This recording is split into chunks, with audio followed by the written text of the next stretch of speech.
Hey, I'm Mike Gaudet, excited to show you some really great chatbot solutions that are out there for local governments. Look at from the end user experience, what that looks like. That's probably one of the most important features is how does that look on the end user side of things? So let's go ahead and get started. So the first one we look at here is called CivicPlus. The only thing about CivicPlus is I couldn't find whether or not there was any actually developed chatbots for a local government yet. So what I thought we'd do is we take it for a test drive using their integrated chatbot right here, which I'm sure would be very similar to the one that you'd probably see on a city website. Probably the exact same thing, just different content behind the wall, but kind of the same user experience was what we're looking to test anyways today. Let's look at this as, hi, I'm the CivicPlus chatbot. How can I help you today? Looking to inquire about software products sold by CivicPlus. Let's say yes. Okay, how can we help you by choosing things below? Let's look at solutions. All right, pass along the information to a member. And let's say, what cities use CivicPlus chatbot? All right, and there's no answer there. How many customers does CivicPlus have? Nothing there. So right off the gate here, again, I don't want to, without being able to see what cities have CivicPlus, it's kind of hard to tell. But right here, if this is kind of the way they have it, it's very much designed less for receiving information for the part of the end user and more for gathering information by the part of CivicPlus, which is a fine application, right? I'm not saying that's a wrong thing to do. That works for them. It's great. But I would have liked to see more in terms of my user experience coming to the website, providing me with answers I need, not just forwarding me to some salesperson, because maybe I want to do some research myself. That's one of the things we see over and over again. People want to be able to find the answers on their own. Overall, it's fine. Not something I'm really excited about or overwhelmed by. I'll grade this CivicPlus chatbot kind of as a D right now. And that's mostly because I don't have enough information to go off of. I go off of this thing right here, our experience, and I'm not too overly excited about it.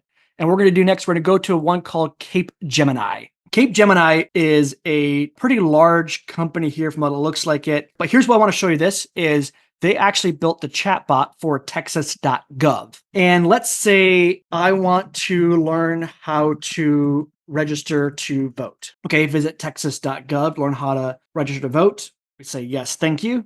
How do I become a resident of Texas? It says, I don't know how to answer that question. Not connecting with a technical support agent. Please note, our staff cannot assist with DPS scheduler. Okay, interesting. So it doesn't really give me anything on that side of things. I'm just going to say, hey, Brandon, I'm actually just testing out your chatbot. So I'm going to close out of here. That way I don't waste any more of Brendan's time here. Let's say, how do I sign up for food assistance? Let's try this again. There's nothing there. I think we might have broke it. Probably broke this chatbot here. How can I sign up for housing assistance? So I liked it a lot right away. I was really getting excited about it, able to have these interactive conversations. I thought it was cool that it transferred me right over right away when it couldn't find something to Brendan. That human in the loop, that human connection right away was kind of cool to see that. Some cities aren't going to be able to do that, right? We don't necessarily have the ability to have 24/7 staff. Wasn't able to provide me with the information that I actually was looking for in terms of, how do we become a resident of the state of Texas? Overall, I would say I would give this Capgemini powered chatbot a C. And I give it a C, not quite a B, because it wasn't able to provide me the information. I'm not going to grade it as low as I did CivicPlus because it did try, and right away it connected me with a person to try to help me out, which I think is really cool and really valuable. It does what it's designed to do, which is connect people with the resources they need, and that's often through people. But again, sometimes we want to find things on our own without having to talk to somebody, just knowing our world today. So let's go on to the next chatbot company and learn about them and explore their solutions here.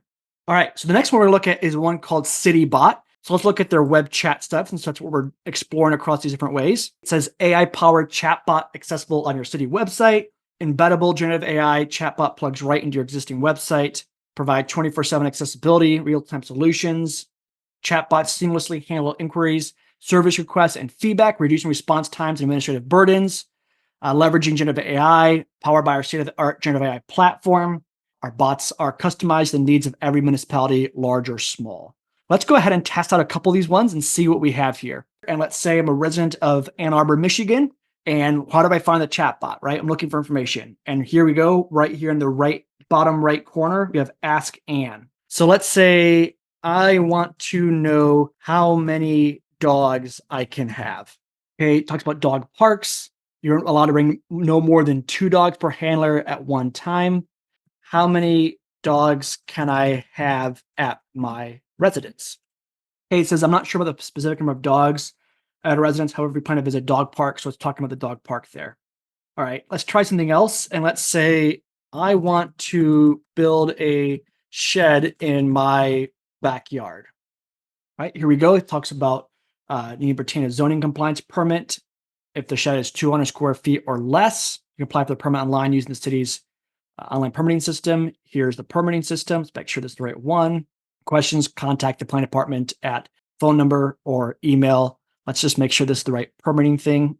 Public search, apply. Here we go. Yep, apply for a permit. Pretty cool there. So far, so good, right? So far, this is exactly something we want from a chatbot. Really good answers. One thing you're probably not going to see because I edit these videos and take out some of the dead time in it, it's kind of boring, is it did take a little bit of time for it to come up with the answer. It was not, I wouldn't say it was quick by 2024 standards, but I did like that. Please wait a couple more seconds. I'm finding an answer for you, right? That little bit there, I think goes a long ways to let people know that it's working behind the scenes, and it allows people to have more patience as we're waiting for the answer to come in. All right, let's check another one from Citibot here. And this one is for the city of Bakersfield, California. And we have Archie. Hey, Archie, how many chickens can I own if I live in the city limits? Okay, he talks about doesn't know the exact number. Please contact local clerk's city office or check the city's official website. Anything else I can help you with? Say I have a pothole in front of my driveway.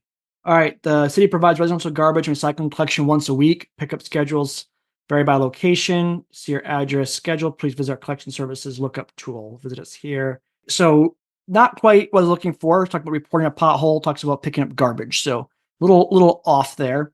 So far we're 0 for 2 with Archie.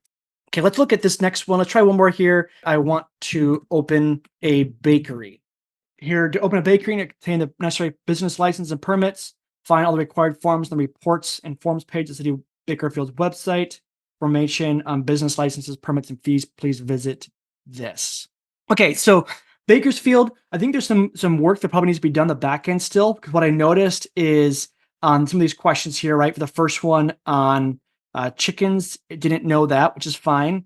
But also it said, please contact the local city office or check the city's official website, but didn't give me any contact for that, right? Didn't give me a way to, so where do I go to contact the local city office or check the city's official website? On the pothole, didn't really understand what I was looking for in terms of we were trying to report a pothole there. Just talk to me about the garbage pickup, which wasn't even kind of in close to what I was talking about.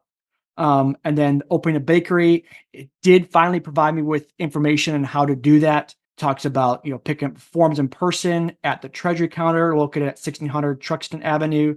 Also gave me the website to go to as well. Finally was able to get some good information from that. Overall, I think Citibot did a really good job in terms of the build out of the chatbot solution. Really great user experience in using it. It did take some time, but again, that prompt of, please wait, we're looking for something, was helpful to kind of make sure I wasn't too anxious and waiting for it. Some of the stuff in terms of finding the information was kind of lacking at times. However, that could be a more of a matter in the back end of the data more than the chatbot itself, but something you're obviously going to want to test out and see before we go live with the chatbot. Overall, I would definitely give Citibot much higher than the previous 2 ones. And so I would say A- in this thing. It's a very, very solid chatbot solution. A lot of great work here. So some really cool things we can do with Citibot and the solutions they provide for it. And obviously being trusted by over 85 different local government and public sector entities speaks for itself in terms of the value they provide too as well. So the last one we're going to look at here is one called Polimorhphic. This is a company that also does chatbot and website solutions and AI-powered search solutions. We have less calls for staff, happier residents. Some of the benefits: save time, happier residents, easy to implement, 30 minutes of time to implement, we'll handle the rest. That's a pretty cool feature there. Trustworthy, save content provided from your website or by you. Sources are cited for fact checking, so that's really cool. Secure and controlled information, controlled content. So it talks about uses controlled content, not information about their sources or the internet. So let's go ahead and test out a couple of their AI search products that they have here. We'll start here with the Borough of Prospect Park. And the first one to see is how do we find this AI search thing? So let's scroll down, and here it is right here. All right. And let's do some of the same ones we did before, right? To be consistent and fair across the board, let's try out how many dogs can I have at my residence? All right, here we get an answer. In Prospect Park, you may own a combined total of no more than 5 cats and dogs that are more than 6 months of age per household. If your residence consists of more than one dwelling unit, you're allowed a maximum of 3 cats and dogs per unit. For more information, refer to here. So it gives me the link to refer to there. And here's the dog licensing article there. Let's do another one. I have a pothole on my road. Pothole, important to report it. It's going to be addressed. You can contact the Prospect Park Department of Public Works or your local municipality to report the issue. For further action, consider reaching out to your local government for assistance. Interesting. Let's do one more here. Let's say I want to build a shed in my backyard. We have some different links here. So fence, shed, and driveway sidewalk. Probably the code for that here. Oh, it's a permit application. This is awesome, right? So it gives me that right away, which I think this form actually might be built by Polimorhphic as well. So that's pretty cool. All right, so Prospect Park, pretty good. Only thing I would say in terms of looking at this is being great in reporting a pothole if it gave me a phone number for Public Works, right? That way I can report it that way, or an email or something like that. Been really cool to see. But overall, really love the fact that we can go in here. It provides me sources, provides me information on all but one of the questions we asked, and provided me really good data and provided me links to information and find the answers and get the solutions I needed. Let's check another one here. This other one is from the city of Tangent, Oregon. And you can see here right away, AI-powered search for the city of Tangent, which is awesome. So let's ask this. How many chickens can I have in my backyard? Let's see here. This is kind of a weird how it kind of closes things off. Again, not a fault of Polimorhphic. We want to distinguish between the user experience from the website side of things and the user experience from the chatbot. So it says keep a maximum of 6 domestic fowl. For more information, you can refer to the Tangent Municipal Codes. Here we go. The Tangent Municipal Code right there provides us that information. Let's do another one. And let's say, when will my garbage be picked up? No information regarding garbage pickup services, providing the sources I have. Check with the municipal services or the website for most up-to-date and accurate garbage things there. Let's try one more here. I want to build a shed in my backyard. Consider the following zoning regulations based on the land use codes, size and permitting, setback requirements. You can refer to the full land use codes available here and here. Okay, here's the land use codes, and here's some more land use codes, general development standards. Let's ask it if I need a permit. Do I need a permit to build a 300 square foot shed? Yes, you generally need a permit. For more specific details regarding the permitting process and exemptions requirements, you can refer to the land use development page of the city of Tangent.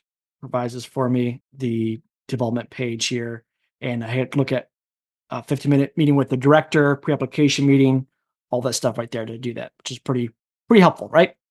So overall, if I'm looking at and evaluating Polimorhphic, I'm going to give Polimorhphic an A, right? And the only reason why I give it a little higher than Citibot, I think both of them do very similar things. Both of them are very, very well built. The user experience is great for both of it. One thing gives Polimorhphic, I think, a little leg up was the sourcing of information right there. Provide me with links to things and provide me with information right away, because now I'm empowered to do stuff, right? It's not just providing me with generic information. It's actually letting me take the next step, which is something that I think is important with chatbots. It's not just providing data and facts to people. It's actually empowering them to make certain decisions and to take the next step. And I think that's what makes Polimorhphic really great tool here. But overall, I think if you're looking at, these different chatbot solutions, you're looking at some really great solutions you have here. I encourage you to, if you're looking at something like this, reach out to these different companies, see what makes sense to you, and have conversations with all 4 of these guys, right? You don't need to go with the first one you find. Have multiple conversations, compare and contrast, and see which one works best for you in your city. I think you're going to enjoy it. You're going to learn a lot in the process of doing that. And by the end of the day, you're going to have a really great product. Hope this is helpful for you. Hope you're able to enjoy. I'll stop my screen share here. So I really hope you enjoyed this video. Hope you learned a lot. Hope you had fun looking at this. Until next time, be well.